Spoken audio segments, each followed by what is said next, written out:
April 1945. The Rhineland. ***. The air smelled of ash and wet stone. In the skeletal remains of a village whose name had been erased from the maps by artillery fire, an elderly German woman sat on the broken threshold of what had once been her home. Her hands, gnarled and trembling, clutched a framed photograph, a young man in Wehrmacht uniform, smiling with the confidence of 1939. Around her, the silence was not peaceful. It was the silence that follows a storm, heavy with dust and the distant rumble of tanks. American tanks. She had been told to fear them. For years, she had been told. The propaganda posters plastered across every town square had shown them as monsters, grinning savages with exaggerated features, depicted pillaging and destroying, leaving nothing but ruin in their wake. The radio broadcasts had spoken in urgent tones of the Army terror, of what would befall German cities when the Americans arrived. Dr. Goebbels himself had declared that the enemy from across the Atlantic came not as liberators but as destroyers, bent on the annihilation of the German people, their culture, their very existence. And so when the distant sound of diesel engines grew louder, when the earth began to shake with the weight of Sherman tanks rolling through the valley, the old woman closed her eyes and waited for the end. She was not alone in her terror. In cellars and attics throughout the collapsing Reich, in towns already surrendered and cities still burning, millions of German civilians braced themselves for an apocalypse they had been promised was coming. They had lived through the firebombing of their cities, the rationing that left them hollow-eyed and weak, the conscription of their sons and husbands who never returned. Now, in the spring of 1945, with the Third Reich crumbling like ancient parchment in a fire, they faced what they believed would be the final punishment, the arrival of the American army. But what happened next would shatter every expectation, every piece of propaganda, every carefully constructed narrative that had sustained the regime's grip on the German psyche. Because when the American soldiers finally came, when they walked through the rubble of German towns with their rifles slung and their eyes scanning for threats, something unexpected occurred.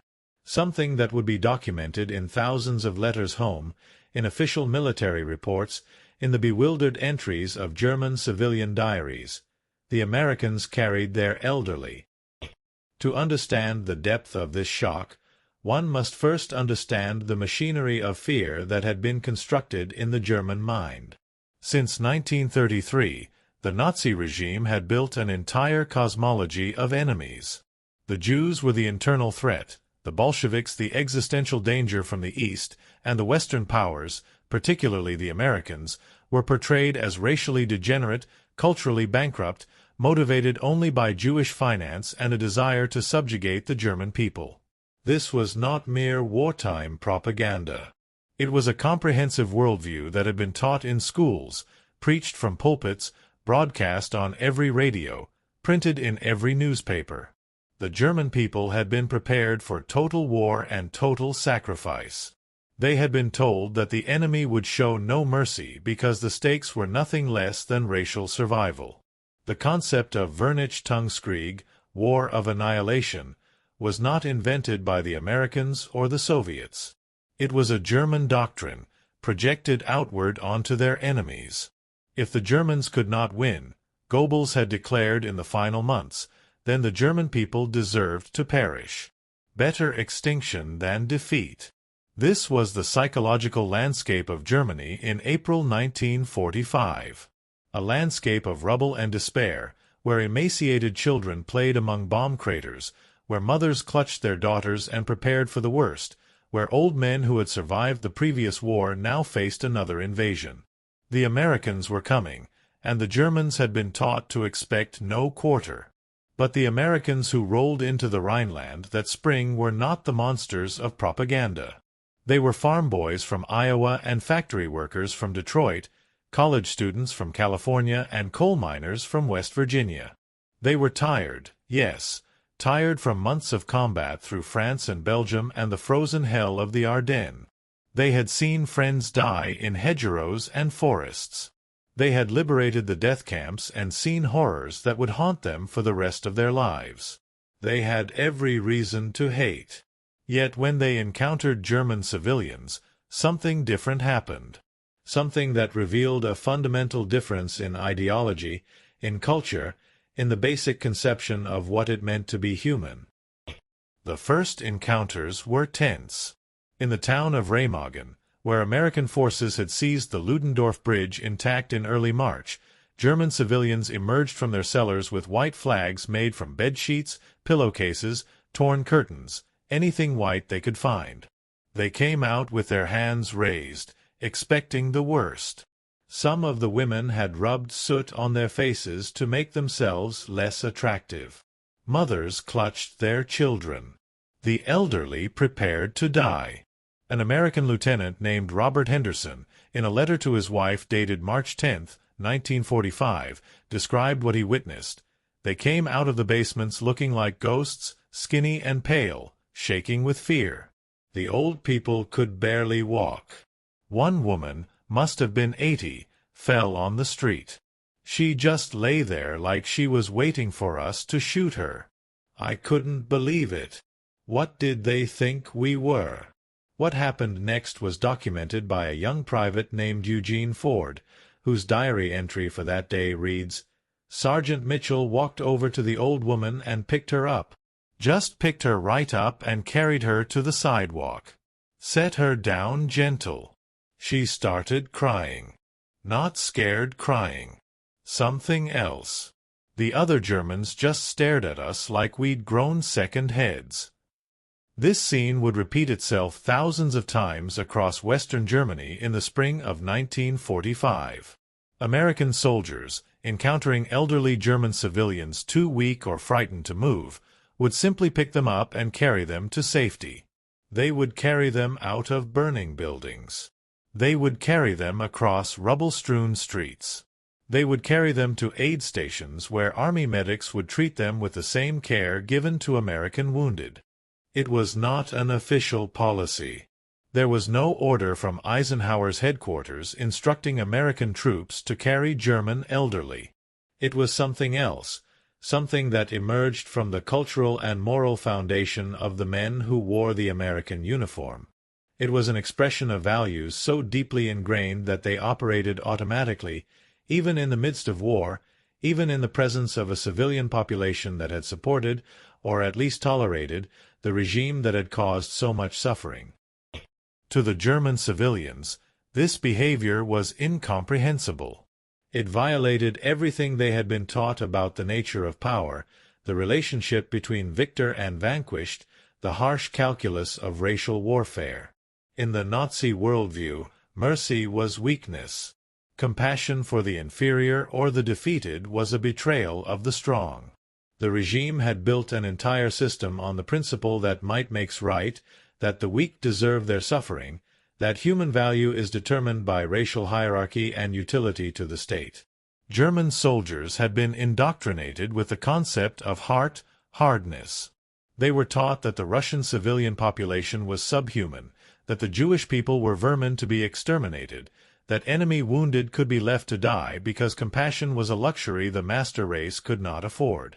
This was not aberrant behavior by rogue units.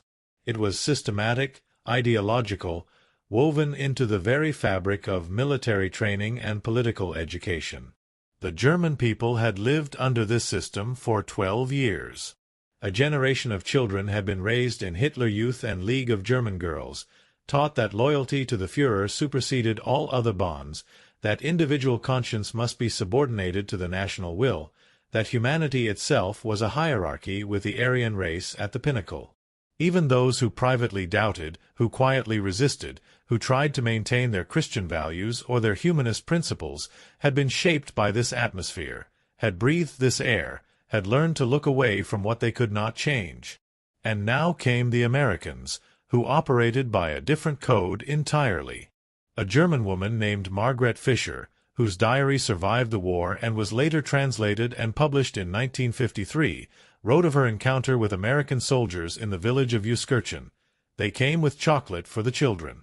I could not understand it. These were the same men who had bombed our cities, whose artillery had destroyed our homes, and they were giving chocolate to German children. An old man on our street, Herr Vogel, had collapsed from hunger. 2 American soldiers, colored men, picked him up and carried him to their medical tent. They gave him food. They treated him with respect.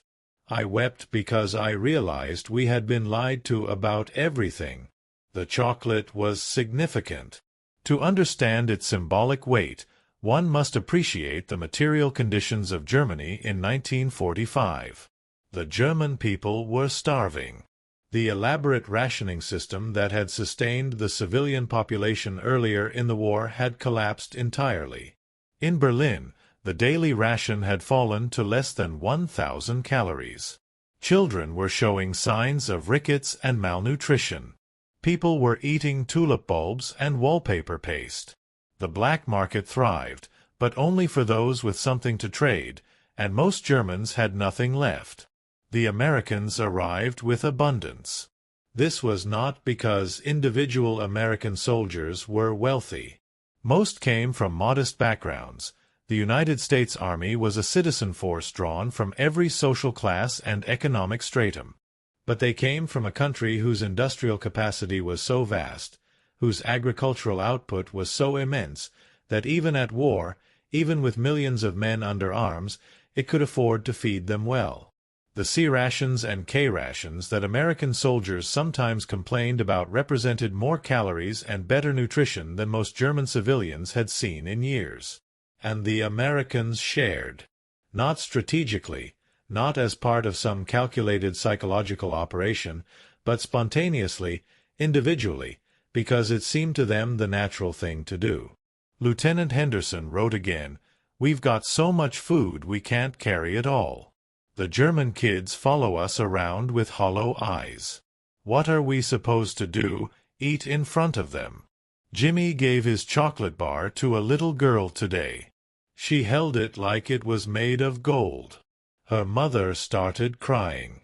Hell, Jimmy started crying too. This generosity was not universal. There were American soldiers who were harsh, who sought revenge for fallen comrades, who could not separate German civilians from the regime that had started the war. There were incidents of theft, assault, behavior unbecoming of liberators. War brutalizes everyone it touches, and the American army was not composed of saints. But the dominant pattern, the experience repeated across thousands of encounters, was one of unexpected mercy. The carrying of the elderly became emblematic of this pattern. It was a physical act, yes, but also a symbolic one. To lift up the weak and vulnerable, to expend one's own strength on behalf of another who has no claim on you, who is in fact nominally your enemy, this represented something fundamental about American ideology, even when Americans themselves might not have articulated it in those terms.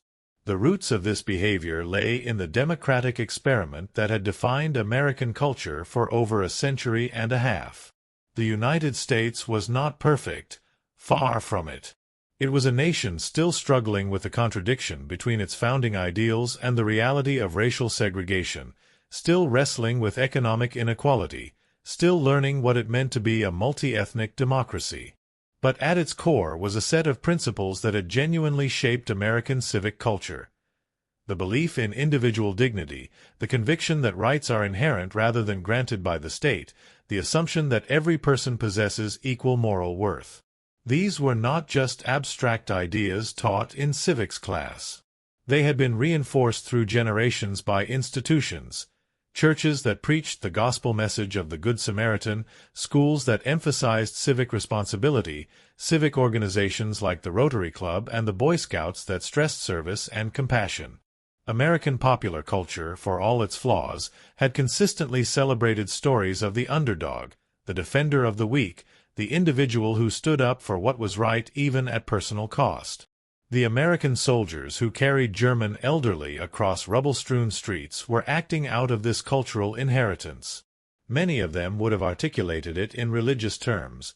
They were Christians who believed in loving their enemies, who remembered that Christ had commanded them to feed the hungry and care for the sick. Others would have framed it in secular moral terms, or simply as the right thing to do. But beneath the various rationalizations was a consistent thread, the conviction that human dignity transcends national boundaries and military conflict. For the Germans, this was a revelation that shook the foundations of their worldview. If the Americans could be kind to their enemies, if the victors could show mercy to the defeated, then everything the regime had taught them about the nature of power and race and human value was a lie. And if that was a lie, what else had been a lie? The psychological impact of this realization cannot be overstated. The German people had invested 12 years of their lives in the Nazi project. They had sacrificed their sons and husbands to the war. They had endured bombing and rationing and the militarization of every aspect of daily life. They had been told it was all necessary, all justified, because the alternative was destruction at the hands of enemies who would show no mercy. They had been told that the world was a harsh place where only the strong survived, where compassion was weakness, where every nation and every race was in a struggle for existence that would end in either victory or extinction. And then came the Americans, who proved by their actions that another way was possible. That strength did not require cruelty. That victory did not require vengeance. That even in war, even in the presence of a defeated enemy, humanity could prevail. A German teenager named Klaus Hartmann, who had been drafted into the Volkssturm, the last-ditch militia of old men and boys, in March 1945 and surrendered to American forces in April, later wrote in his memoir, "I had been prepared to die for the Führer. I had been taught that the Americans would torture and execute prisoners. When they captured us, they gave us cigarettes and food. They made jokes. They showed us photographs of their families. I realized that I had been part of something evil, and that the people we had been taught to hate were more human than we had been allowed to be." This process of realization was not instantaneous.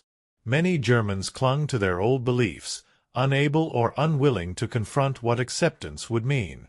Many rationalized, telling themselves that they had known nothing of the camps, that they had only been following orders, that they had no choice. The full psychological reckoning of the German people with their Nazi past would take decades, and in some ways is still ongoing. But in those first encounters, in those moments when an American soldier lifted an elderly German civilian out of the rubble and carried them to safety, something shifted. A crack appeared in the wall of propaganda.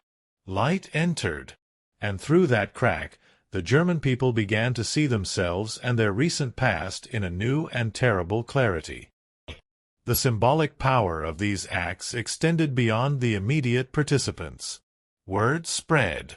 German civilians who had not yet encountered American troops heard from those who had. The stories were told and retold, each retelling reinforcing the central, shocking truth. The Americans were not monsters. They were, in fact, more decent than Germans had been taught to believe human beings could be in wartime. This realization had practical consequences. As American forces pushed deeper into Germany, they encountered less resistance.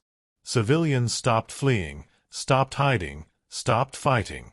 White flags appeared more quickly. Town after town surrendered without a shot fired. The contrast with the Eastern Front was stark. There, German civilians fled westward in terror of the Soviet advance, knowing that the Red Army had its own scores to settle, its own memories of what German forces had done to Soviet civilians. The differential treatment between East and West was not lost on the Germans. It reinforced the lesson. Ideology mattered. Culture mattered. The democratic values that Americans had been raised with produced a different kind of soldier, a different kind of occupation, a different kind of peace. This was not because Americans were inherently better people. It was because they had been shaped by different institutions, different stories, different assumptions about what it meant to be human. One of the most documented incidents involved a Catholic priest in the town of Würzburg.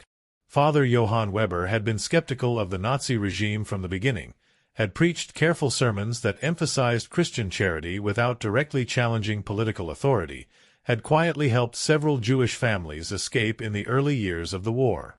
When American forces entered Würzburg in April 1945, Father Weber went to meet them, carrying a crucifix and wearing his clerical robes. He encountered a patrol led by Sergeant Michael O'Brien, an Irish Catholic from Boston. In his report to his commanding officer, O'Brien wrote, "The priest asked us not to harm the civilians. He said they were mostly old people, women, and children. The men were all dead or captured. I told him we weren't here to harm civilians. He looked at me like I'd spoken in tongues. He literally could not believe it. I told him again, we don't make war on civilians. We're here to accept the surrender and establish order." That's when he started crying. Father Weber's diary entry for that day, preserved in the Würzburg Diocesan Archives, records, "I had prayed for deliverance but feared what form it might take. The American sergeant spoke to me with respect. He called me Father. He asked if there were wounded who needed medical attention. He posted guards to protect the church from looters. When I asked why they were being so kind to Germans, he looked confused by the question. He said, 'You're not Nazis. You're just people.' I realized then that we had forgotten what that word meant. People. Human beings with inherent dignity. We had categorized and classified and ranked humanity until the word itself lost meaning. These Americans, these supposed barbarians, were showing us what civilization actually looked like. The psychological transformation was not limited to civilians. German soldiers, encountering American forces in the final weeks of the war, experienced a similar shock. They had been indoctrinated with the concept that surrender to the Western Allies meant prison camps where they would starve or be worked to death, that they would be better off fighting to the last bullet. This was partly true on the Eastern Front, where Soviet camps were indeed brutal. But in American hands, German prisoners of war found something different. A German lieutenant named Friedrich Stern, who surrendered with his unit near Nuremberg in April 1945, wrote in a letter that was later intercepted by military censors and preserved in the U.S. National Archives, "We expected to be shot. Instead, they gave us food. Real food, not the garbage we had been eating for months. They set up tents for us. They allowed us to keep our personal effects. They treated wounded German soldiers with the same care as their own wounded. I watched an American medic spend 2 hours trying to save the life of a German private who had been our enemy that morning. The boy died anyway, but the American wept. I had never seen an officer show emotion over the death of an enlisted man. In our army, such sentiment would have been considered weakness." The contrast was deliberate in one sense. The American military operated under the Geneva Conventions and took those obligations seriously. But it was also cultural, emerging from the democratic principles that had shaped American military doctrine. The U.S. Army was a citizen army, and its soldiers retained the values and perspectives of civilian life even in uniform. They were not a warrior caste. They were citizens temporarily under arms, and they expected to return to civilian life when the war ended. This fundamental fact colored every aspect of how they conducted themselves. The symbol that recurred most often in German accounts of this period was food. Not weapons, not violence, not even liberation, though that too was significant. Food. The Americans arrived with so much food that they could afford to be generous even to the defeated enemy. The chocolate bars that GIs handed out to German children became legendary. The sea rations shared with hungry civilians. The field kitchens set up in town squares, feeding German refugees alongside displaced persons from across Europe. This abundance was not accidental. It was the product of American industrial and agricultural capacity, yes, but also of American political and economic systems that had generated unprecedented prosperity even in the midst of global war. The United States had been the only major combatant nation whose homeland was untouched by the fighting. Its farms had continued to produce, its factories had continued to manufacture, its economy had actually grown during the war years. This material foundation made possible the generosity that American soldiers showed to defeated enemies. But the generosity itself required something more than abundance.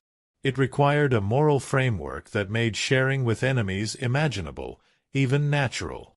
It required the belief that feeding the hungry was good in itself, regardless of who the hungry were. It required the conviction that human dignity was not contingent on nationality or allegiance. As the weeks passed and the American occupation became routine, the initial shock gave way to a different kind of understanding. German civilians began to observe how American soldiers behaved not just toward them, but toward each other. They noticed that American enlisted men spoke to officers with a familiarity that would have been unthinkable in the Wehrmacht. They saw black soldiers and white soldiers serving together, and while German observers noted that there was clear segregation and inequality, they also noted that black soldiers wore the same uniform, carried the same weapons, and were treated by German civilians with the same cautious respect. They noticed that American soldiers wrote letters home constantly, that they talked about their families and their hometowns, that they carried photographs and showed them to anyone who would look. They noticed that American officers did not demand the rigid deference that German officers had required. They noticed that American soldiers complained about the army, joked about their superiors, engaged in the casual irreverence that is the hallmark of free men temporarily subjected to discipline rather than subjects conditioned to obedience. All of these observations contributed to the larger revelation. Democracy was not just a political system. It was a culture, a way of relating to other human beings, a set of assumptions about human worth and human potential. And this democratic culture produced different results than the authoritarian culture Germans had lived under. A German schoolteacher named Anna Bauer, interviewed by American military government officials in May 1945, said, "I had taught my students that democracy was weak, that it made people soft and undisciplined. I had taught them that only a strong leader could forge a strong nation.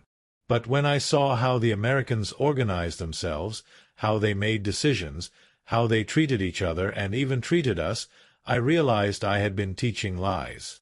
Their strength came from their freedom, not despite it. They fought better because they knew what they were fighting for.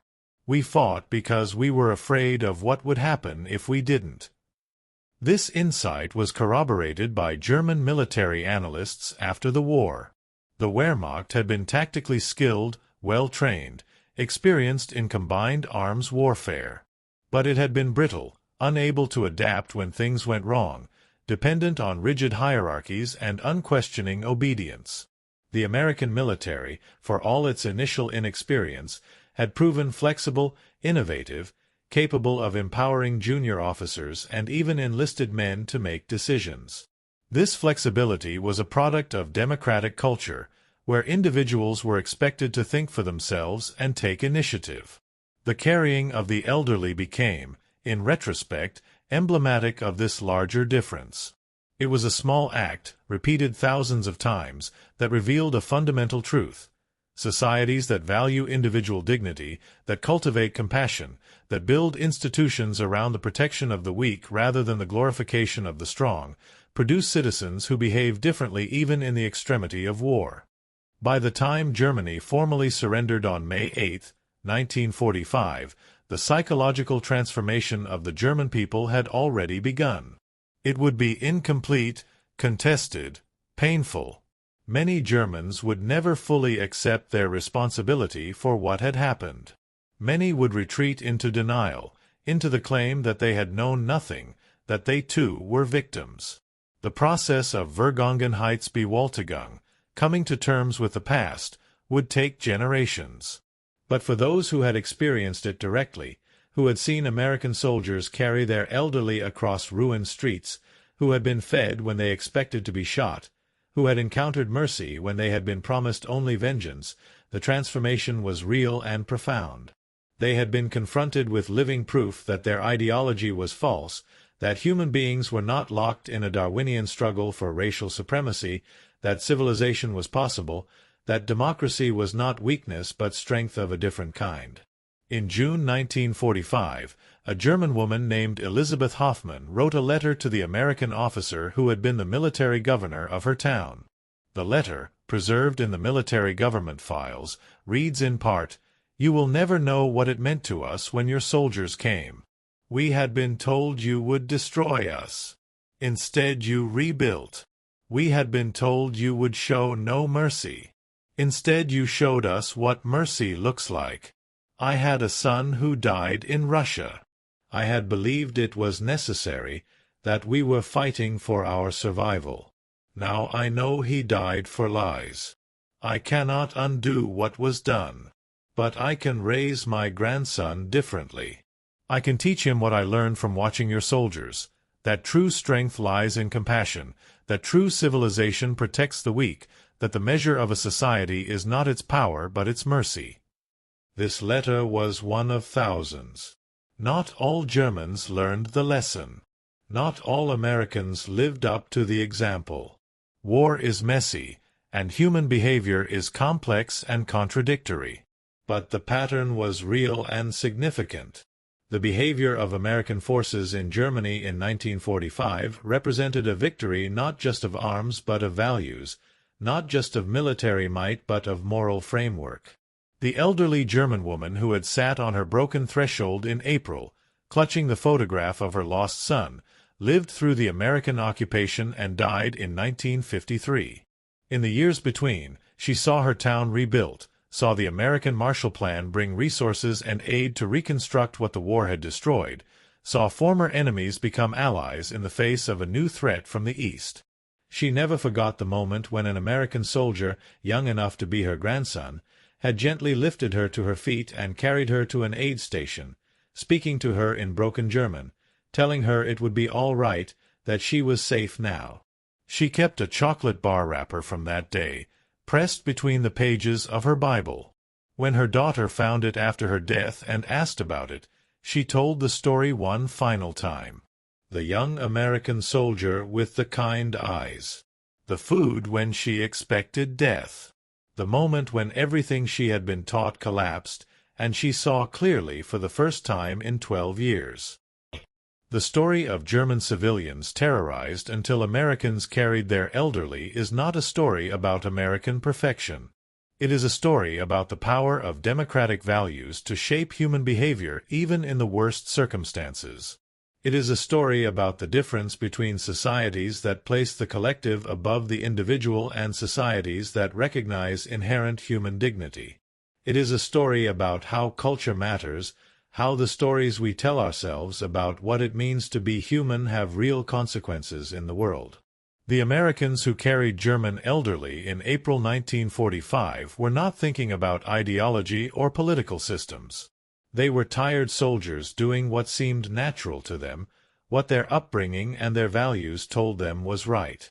But in doing so, they demonstrated something profound, that mercy is not weakness, that compassion does not diminish strength, that the most powerful force in human affairs is not violence but the recognition of our common humanity.